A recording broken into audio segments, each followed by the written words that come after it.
বন্ধুরা, আজকে এই ছাদটা কমপ্লিট করা হলো। তো যা প্রচণ্ড রৌদ্র ছিল, কষ্ট তো পেতেই হয়েছে, কিন্তু কাজ তো করতে হবে। অত ওইটা আজ কমপ্লিট করি পারি নই, তুই ছাড়ি দে। ঠিকাদার আসি দেখিবে জেলায়, সেলায় বুঝি পারিবেন।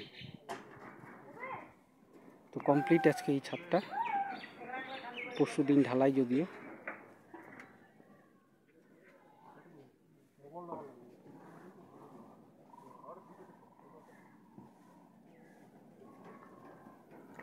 একতলার কাজ শুরু হয়েছে এটা, এরপরে আবার এটা ঢালাইয়ের পরে আরেক তলা হবে।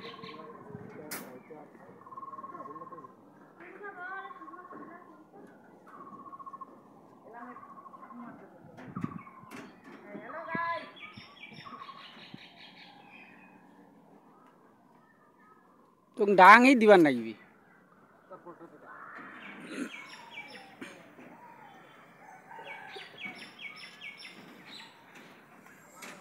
চারিদিকে চা বাগান।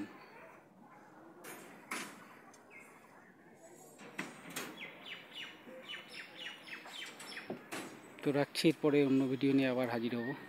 Thank you.